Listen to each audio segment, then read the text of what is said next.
God's vision ఛానల్కి మీ అందరికి వందనాలు. కళ్ళు మూసుకొని ప్రార్థించుకుంది. స్తోత్రం స్తోత్రం నాయన, పరిశుద్ధుడా, మహోన్నతుడా, సర్వోన్నతమైన దేవ, కృపగల తండ్రి. మరి నాయన ప్రభువా, ఆరాధనలో ప్రభువా, మరి నాయన వాక్యంలో ప్రభువా మమ్మల్ని నడిపించమని నజరేయుడని యేసు నామములో అడుగుతున్నాం తండ్రి. అదేవిధంగా ప్రభువా, మరి ఛానల్ ఎవరైతే సబ్స్క్రైబ్ చేసుకున్నారో మరి ప్రతి ఒక్కరిని ఆశీర్వదించండి, దీవించమని మరి యేసు నామములో అడుగుతున్నాం తండ్రి. ఆమేన్ ఆమేన్ ఆమేన్. మరి పాట పాడుకుందాం. రండి రండి రండి రండి పరిశుద్ధాత్ముడా, రండి రండి రండి రండి పరిశుద్ధాత్ముడా, నా నాయకుడవు, నా నావికుడవు, నా బోధకుడవు, నా స్నేహితుడవు, పరిశుద్ధాత్ముడా స్వాగతం అయ్యా, పరిశుద్ధాత్ముడా స్వాగతం అయ్యా. బలముగా వీచే గాలి వలె నా హృదయములోకి రండి దేవా, బలముగా వీచే గాలి వలె నా హృదయములోకి రండి దేవా. రండి రండి రండి రండి పరిశుద్ధాత్ముడా, రండి రండి రండి రండి పరిశుద్ధాత్ముడా. అగ్నిజ్వాలల వంటి నాలుక వలె నా పెదవులపైకి రండి దేవా, అగ్నిజ్వాలల వంటి నాలుక వలె నా పెదవులపైకి రండి దేవా. రండి రండి రండి రండి పరిశుద్ధాత్ముడా, రండి రండి రండి రండి పరిశుద్ధాత్ముడా.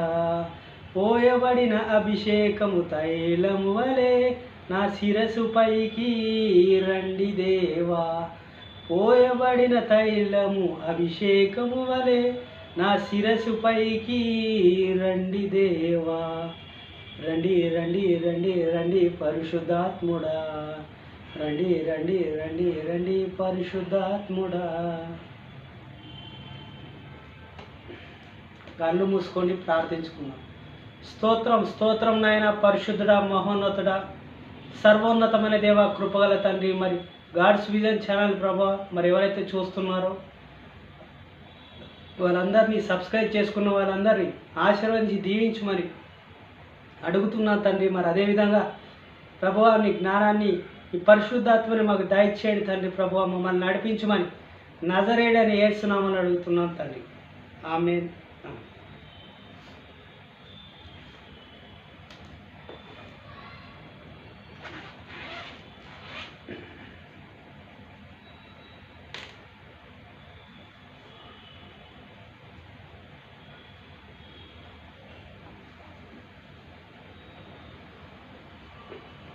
కీర్తన గ్రంథము 1వ అధ్యాయము చదవబోతున్నాం. దుష్టుల ఆలోచన చొప్పున నడవక, పాపుల మార్గమున నిలవక. అంటే మనం ఈ లోకంలో ఉన్నప్పుడు దుష్టుల ఆలోచన చొప్పున అంటే నడవక, అంటే దుష్ట ఆలోచనలు లేకుండా మనం ఉండాలని మరి ఇక్కడ కీర్తన గ్రంథంలో దావీదు మనకు చెప్తా ఉన్నాడు. మరి అదే పాపుల మార్గమున నిలవక, పాపులు ఎవరైతే వస్తున్నారో వాళ్ళని చూసుకుంటూ వాళ్ళ దారిలో మనం నిలబడద్దు అని చెప్తా ఉన్నాడు. మరి అదేవిధంగా మనము అక్కడ వెళ్ళే దారిలో, వచ్చే దారిలో మరి పాపులు అంటే పాపం చేసేవాళ్ళు, అంటే ఈ లోకంలో చెడ్డ పనులు చేసేవాళ్ళు, మరి మందు తాగేవాళ్ళు, వ్యభిచారం చేసేవాళ్ళు, ఇలాంటి వాళ్ళు ఉంటే కొంచెం దూరంగా ఉంటే మంచిదని మనకు ప్రభు ఇలా ఈరోజు సెలవిస్తున్నాం. మరి అదేవిధంగా చూసుకుంటే, అపహాస్యకులు కూర్చుండు చోటున కూర్చుండక, ఎవరైతే నిన్ను చూసుకుంటూ నవ్వుతూ ఉంటారో మరి నిన్ను అపహాస్యం చేస్తూ ఉంటారు. నువ్వు ఇదిరా, నువ్వు ఇలాగరా, నువ్వు అలాగరా, నువ్వు ప్రార్థన చేసుకున్నా నవ్వుతారు, నువ్వు పాట పాడినా నవ్వుతారు. వాళ్ళతో మనము సాంగత్యం చేయొద్దు. సంఘంలో అయినా ఎక్కడైనా వాళ్ళ గురించి మనం ప్రార్థించాలి. ఎక్కువ కొంచెం దూరంగా ఉంటే మంచిది. మనకు దేవుడు మనకు సహాయం చేస్తాడు. దేవుడు ఇక్కడ మాట్లాడుతూ ఉన్నాడు. వాళ్ళతో కూడా కొంచెం దూరంగా ఉండాలి, కూర్చోవద్దు వాళ్ళతో.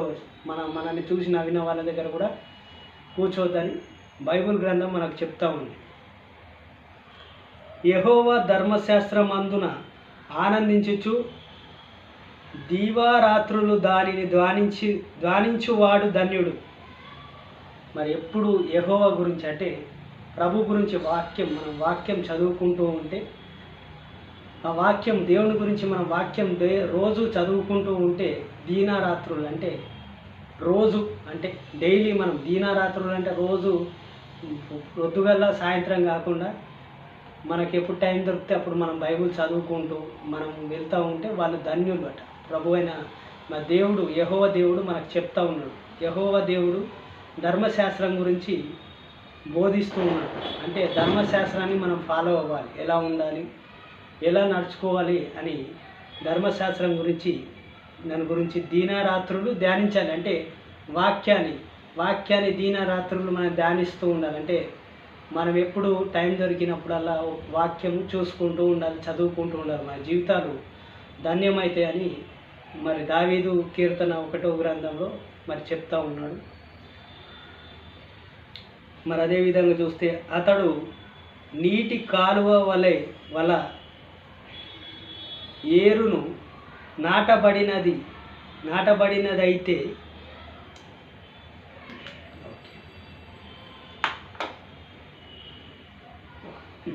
అతడు నీటి కాలువల ఏరు నాటబడినదై ఆకు వాడక తన కాలమందు ఫలమిచ్చే చెట్టు వలె నుండును.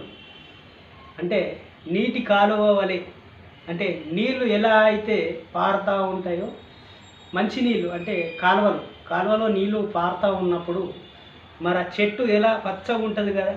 అంటే నాటబడిన ఏరు ఏరు అనేది పచ్చగా నాటబడినట్టు ఉంటుందని ఇక్కడ చెప్తా ఉన్నాడు గ్రంథం. మరి ఆకు వాడక తన కాలమందు ఫలమిచ్చే చెట్టు వలె నుండును. ఆకు వాడక ఫలమిచ్చే చెట్టు వలె అంటే మన జీవితము యెహోవాను ధ్యానించుకుంటూ మళ్ళీ మనము దీనరాత్రులు దాన్ని చదువుకుంటూ ఉంటే దేవుడు మనకు ఒక చెట్టు ఎలా పచ్చగా ఉంటుందో మన జీవితం కూడా ఫలం ఇచ్చేటట్టు మనకు దేవుడు ఫలము అలా దేవుడు మనకు ఫలం అలా ఇస్తాడని ఇందులో మరి దేవుడు చెప్తా ఉన్నాడు. మన జీవితాలు ఫలమిచ్చే చెట్టు వలె నుండును. అంటే ఫలమిచ్చే చెట్టు వలె ఉంటాయట మన జీవితాలు. మరి అతడు చెయ్యునంతయు సఫలమగును. అతను చేసే పని ఏ పని అయితే చేస్తాడో ఆ పని సక్సెస్ అవుతుందట. దేవునితో ఉంటే ఆ పని ఎప్పుడు సక్సెస్ అవుతుందట, ఎప్పుడు అని అక్కడ చెప్తా ఉంది. దుష్టుల ఆలోచన నుండక గాలి చెదరగొట్టి పొట్టు వలె నుందుదురు.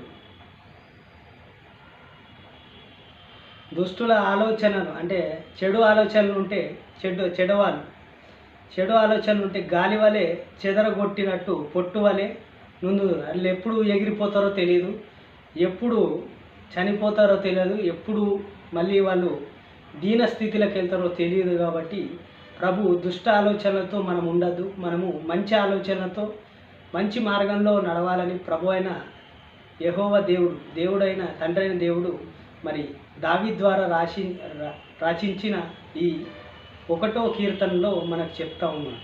1వ కీర్తన 4వ వచనంలో చెప్తా ఉన్నాడు. కాబట్టి న్యాయమును విస్మరిస్తూ దుష్టులను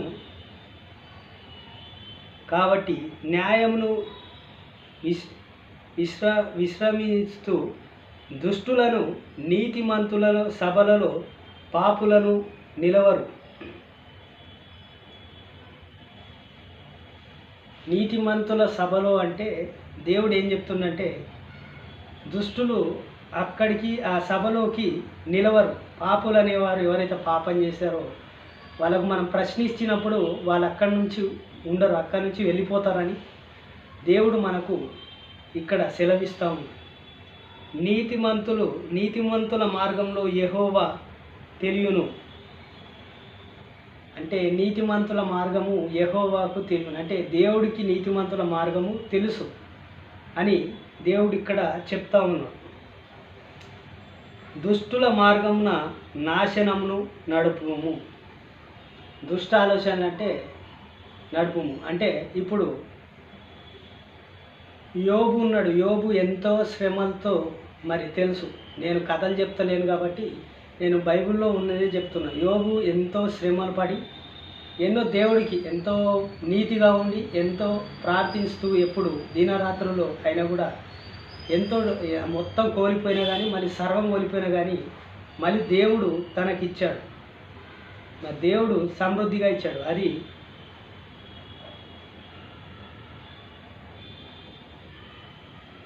దేవుడు సమృద్ధిగా ఇచ్చాడు అంటే ఉన్నదానికంటే దేవుడు రెట్టింపుగా ఇచ్చాడు.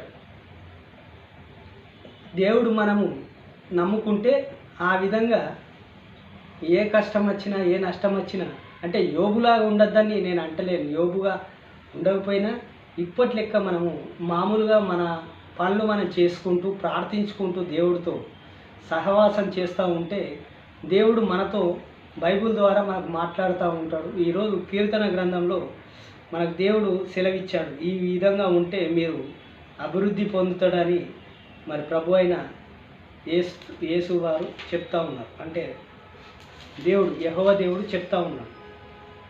మీ అందరికీ వందనాలు. గాడ్స్ విజన్ ఛానల్ని సబ్స్క్రైబ్ చేసుకోండి, లైక్ చేయండి, దయచేసి షేర్ చేయండి. మరి నేనేం ఇవన్నీ బట్టిగా చెప్తలేను, ఎందుకంటే ప్రతి ఒక్కరు ఎవరికన్నా మరి సువార్త మనము చేయాలి. ఇలా మనం అందరం సువార్త చేస్తూ ఉంటే షేర్ చేస్తూ ఉంటే ప్రతి ఒక్కరు ఎవరన్నా మరి మారు మనసు పొందేవారు ఉంటే పొందుతారు. ఇప్పుడు దేవుడికే మహిమ, మనకు కాదు, దేవుడికి మహిమ ఘనత చెందునుగాక. దేవుడు మీ అందరినీ ఆశీర్వదించి దీవించునుగాక. ఆమేన్. కన్ను మూసుకొని ప్రార్థించుకుందాం. స్తోత్రం స్తోత్రం నాయన, పరిశుద్ధుడా, మహోన్నతుడా, సర్వోన్నతమైన దేవ, కృపగల తండ్రి, జ్ఞానం గల ప్రభువా, మరి నాయన మరి దుష్టుల ఆలోచన చొప్పున మేము నడవకుండా మరి నీతిమంతుల వలె మేము ఉండేటట్టు మాకు సహాయం చేయ తండ్రి. ప్రతి ఒక్క బిడ్డని నీతిమంతులుగా ఉంచండి తండ్రి. మరి నీతి లేకుండా ఉండదు ప్రభువా. భయభక్తులతో నీ దగ్గర ప్రార్థించుకుంటూ ప్రతి ఒక్క బిడ్డని మరి వాళ్ళకు మంచి జ్ఞానం దయచేయండి ప్రభువా. మరి అదే విధంగా తండ్రి నాయన ప్రతి ఒక్కరిని దర్శించండి, వాళ్ళతో మాట్లాడండి ప్రభువా. ఏ సమస్యలు ఉన్నా ప్రభువా మరి సబ్స్క్రైబ్ చేసుకున్న ప్రతి ఒక్కరిని దీవించి ఆశీర్వదించమని అడుగుతున్నాం తండ్రి. యేసు నామాలు అడుగుతున్నాం పరమ తండ్రి. ఆమేన్ ఆమేన్ ఆమేన్. మీ అందరికీ వందనాలు. ఆమేన్.